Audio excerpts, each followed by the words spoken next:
Fils et du Saint-Esprit, ainsi soit-il. Ce soir, je voudrais aborder un sujet, le sujet de l'amour de Dieu. L'amour de Dieu. Et aussi le manque d'amour de Dieu. Le manque d'amour de Dieu. Il y avait une sainte, je ne sais plus comment elle s'appelait, mais tous les saints disaient cela. L'amour n'est pas aimé. L'amour n'est pas aimé. L'attraction terrestre est un petit peu le signe de ce non-amour. Une pesanteur des âmes.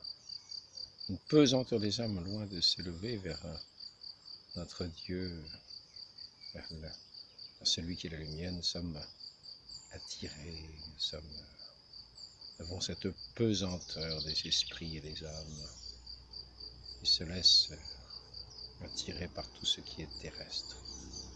Et c'est là que nous voyons notre peu d'amour. Pour cela que nous pouvons, avant chaque messe, nous confesser nos péchés, ces péchés qui signifient ce manque de notre amour de Dieu, cette pesanteur de nos âmes. Car quelquefois, nous ne rejetons pas Dieu, mais nous ne l'aimons pas. Nous ne rejetons pas Dieu par la haine, mais nous ne l'aimons pas par l'amour. Et cela est quasiment aussi grave. C'est comme une fatigue de l'âme. Comme une fatigue de l'âme qui fatiguerait à lever les yeux au ciel. Et pourquoi se fatigue-t-elle à lever les yeux au ciel? Parce que peut-être ne considère-t-elle pas suffisamment avec foi la vérité de cet astre divin, de cette lumière divine, de cet amour qui est un aimant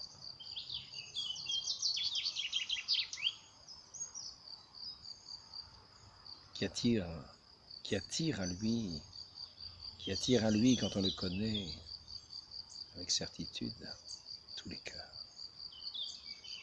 Dans cette connaissance de Dieu, nous voyons qu'il est tout entier aimable et que tout ce qui est sur cette terre à côté n'est que fétu de paille. Et à ce moment-là, nous trouvons l'ardeur. Nous pouvons nous enflammer cet amour. Ainsi, nous devons puiser notre amour dans une foi solide et véritable, dans la fermeté de la foi. Considérer notre Dieu non plus dans une sorte d'habitude de foi, une routine de récitation d'un credo, et considérer la vérité de notre Dieu. Considérer la vérité de ses œuvres divines, considérer la beauté de ses œuvres divines.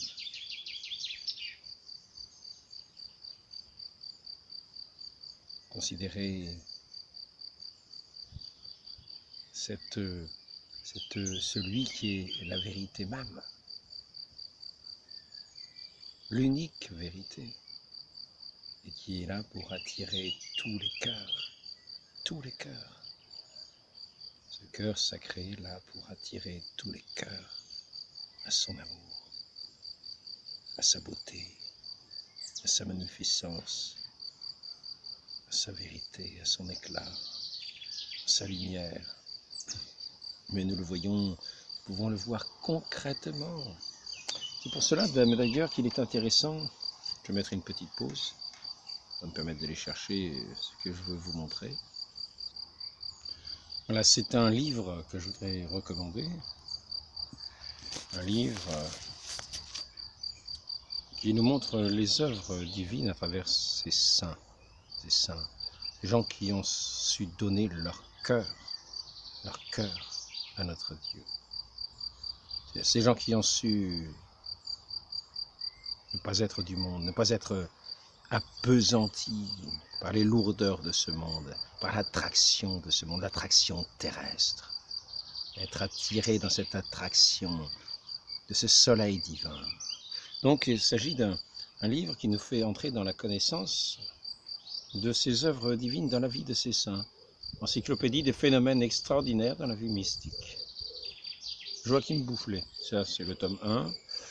Il y a un deuxième tome et un troisième tome. Pour ma part, j'ai le deuxième tome, je n'ai pas le troisième tome. Le troisième tome, on verra plus tard. Et donc, là, le premier tome, c'est les phénomènes objectifs, la lévitation, les statues miraculeuses, manifestations qui accompagnent la mort, incorruptibilité des corps des défunts, odeur de sainteté, phénomènes lumineux, prodiges solaires. Tiens, prodiges solaires, pourtant je l'ai lu en entier, je ne me souviens pas avoir vu les prodiges solaires. Donc, la lévitation, tout simplement, des témoignages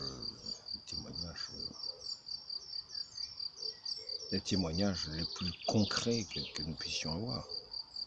Les choses les plus concrètes dans l'œuvre divine, manifestation divine qui justement va contre cette attraction terrestre, cette pesanteur de la terre, cette légèreté des âmes qui aiment Dieu, qui sont attirées par leur Dieu, dans l'amour de Dieu.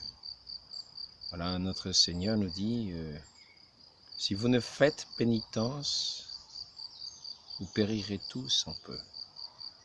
Parce que la pénitence mesure le degré de notre amour. Plus nous faisons pénitence, moins nous sommes sous le joug de cette attraction terrestre, sous le charme de cette attraction terrestre. Qui petit à petit, lorsque plus nous lui donnons, plus nous lui donnons de nos cœurs à cette attraction terrestre, plus nos cœurs sont alourdis. Plus nos cœurs sont alourdis par le poids de cette attraction terrestre, de toutes ces choses de la terre.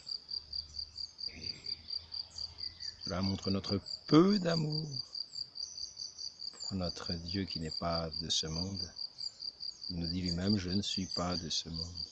Vous n'êtes pas de ce monde. Parle à ceux qui ont donné leur cœur à Dieu. Vous n'êtes pas de ce monde. Vous êtes dans ce monde, vous êtes au milieu du monde.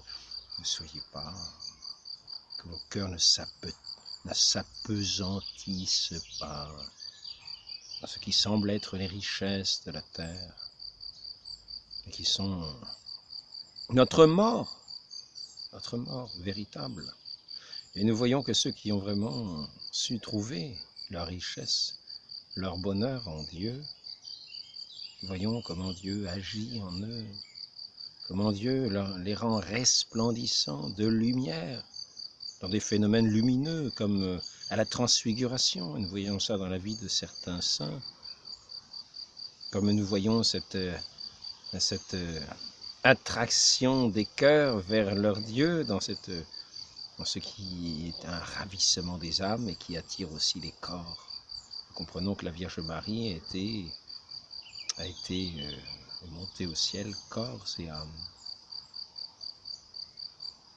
De la même façon que son âme était attirée en Dieu, de la même façon son corps était docile à cette âme qui l'animait, qui a été ravie non pas par le monde mais par Dieu lui-même, déjà dans son Fils, dont elle méditait tous les faits et gestes, ici-bas, toutes les paroles qu'elle gardait dans son cœur, parce qu'elle l'aimait. Donc, je voudrais bien dire de cultiver ce qui peut nous apparaître comme ces vérités fermes, comme ce poteau qui est là, comme solide, comme ce poteau-là, comme un roc solide. Notre Seigneur bâtit son Église sur un roc solide. Donc ayons la solidité de ce roc solide, ayons notre foi établie sur ce roc solide, mais dans des événements concrets, dans des faits concrets. Vous ne croyez pas à cause de mes paroles, dit notre Seigneur, croyez à cause des œuvres. Ne nous arrêtons pas, du moins ne faisons pas simplement une lecture si nous lisons des livres de ce genre. Je ne sais pas si vous voyez bien. Si vous lisez des livres de ce genre, moi je l'ai en quelques jours lu en entier et enregistré. J'enregistre, comme ça je ne perds pas mon temps. Ensuite je peux réécouter selon mes moyens, selon les dispositions que je peux avoir, en notant les chapitres, etc. Je note, je choisis le chapitre ensuite, mais vaut mieux s'arrêter sur certains faits précis, s'y arrêter, s'y reposer, s'y appuyer, s'y ancrer. Car c'est la présence même de Dieu que nous contemplons dans ces faits. Et Dieu donne à voir ses œuvres que nul autre ne peut faire. Et par conséquent, en ayant cette certitude de cette présence divine, ces œuvres merveilleuses, alors nous n'avons eu raison de nous disperser dans tous les horizons de ce monde, sauf pour contempler la beauté de Dieu en toutes choses, mais que toutes choses nous attirent vers notre Créateur, vers celui qui veut réaliser en nous cette création nouvelle, plus belle que celle que nous voyons, qui est ici appelée à la corruption. Et nous voyons dans cette vie de certains saints, cette incorruption des corps, incorruptibilité, incorruption des corps, qui, pendant un certain temps, peuvent retrouver une beauté qu'ils avaient perdue,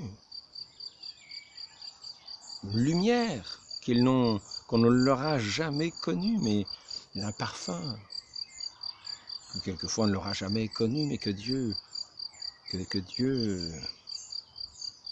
fait paraître dans ses serviteurs pour montrer cette œuvre surnaturelle qu'a été toute leur vie. Donc ne nous perdons pas dans cette pesanteur du monde qui va à notre corruption, à notre perte éternelle. Ayons cet amour, cultivons l'amour de Dieu. Cultivons l'amour de Dieu. Reposons-nous comme dans un jardin, dans toutes ces œuvres divines, quelquefois en posant simplement le regard sur une de ces œuvres qui nous touche particulièrement et qui nous attire particulièrement comme le parfum d'une fleur.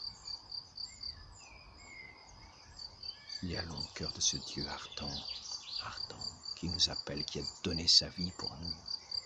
Allons à ce cœur de ce Dieu qui, par son amour, nous veut vainqueurs du monde. Non pas avachis comme sous cette lourdeur, cette fatigue de l'âme. Mais son amour nous fera vainqueurs du monde et nous donnera toute force, nous donne toute force pour nous relever et pour annoncer son amour comme un feu dans ce monde. C'est ce que notre Seigneur veut répandre. C'est le feu de son amour dans ce monde. Je suis venu répandre un feu sur la terre et comme je voudrais que ce feu ait déjà consumé toutes choses, tous les cœurs. Donc, voilà, je pensais faire peut-être aborder un autre sujet dans cet entretien, mais je crois que j'arrêterai cet entretien ici. Il n'est pas très long, il n'a pas besoin d'être bien long. C'est une invitation à l'amour, à contempler les œuvres divines dans la vie de ces saints, à faire attention quand paraissent certains de ces livres, à ne pas les négliger, à en prendre connaissance. Il nous apprend aussi à voir les supercheries qu'il peut y avoir, quelquefois des réseaux de supercheries. Donc, quand nous découvrons un réseau de supercheries, nous ne tombons pas dedans. Il y en a suffisamment de choses magnifiques, mirabilia. Mirabilia, je crois que le mot miracle vient de mirabilia, je ne suis pas sûr, il me semble. Miraculous, enfin bon, je ne sais pas, c'est quelque chose de merveilleux. Donc, il y a suffisamment tout dans cette création de Dieu, tout dans ces œuvres de Dieu est tellement merveilleux que nous ne courons pas le faux merveilleux, nous ne courons pas le mensonge, nous ne courons pas ceux qui veulent nous attirer à eux et nous faire d'une certaine manière entrer dans des intérêts qui sont souvent bas. Et la victoire de l'ego, la victoire de ceux qui veulent se faire idolâtrer, qui veulent se faire magnifier eux-mêmes au détriment du Sacré-Cœur de notre Seigneur qui veut nous attirer à lui, lui qui est l'amour véritable, la vérité, qui s'est donné à nous pour être notre vie. Demandons cette grâce, demandons cet amour, demandons cette foi sur laquelle repose notre amour, sur laquelle s'appuie notre amour, sur laquelle s'ancre notre amour.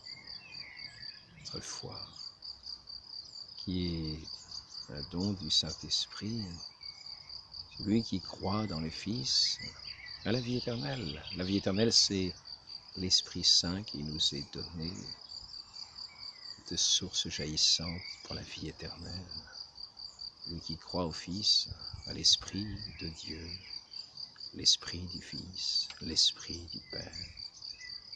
Il a cet Esprit de Dieu en lui. Il est sa vie. Le Christ est sa vie.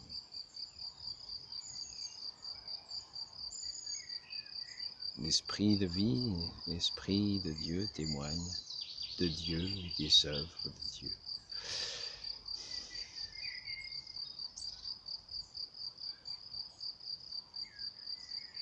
Demandons cette grâce, de cet amour, de cette foi véritable, de cette foi, de cet amour, de cette vie éternelle,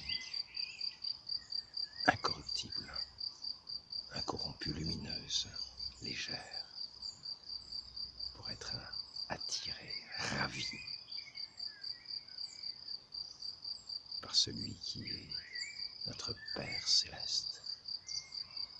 Ô Marie conçue sans péché, accordez-nous cette grâce de vous aimer, d'aimer votre divin Fils, de vous servir en l'aimant, et de gagner un jour ce paradis, cette création nouvelle. Nous serons resplendissants dans cette gloire divine. Ainsi soit-il, cœur sacré de Jésus, j'ai confiance en vous, que votre règne arrive. Embrasez nos cœurs de votre amour. Amen. Au nom du Père et du Fils et du Saint-Esprit, ainsi soit-il.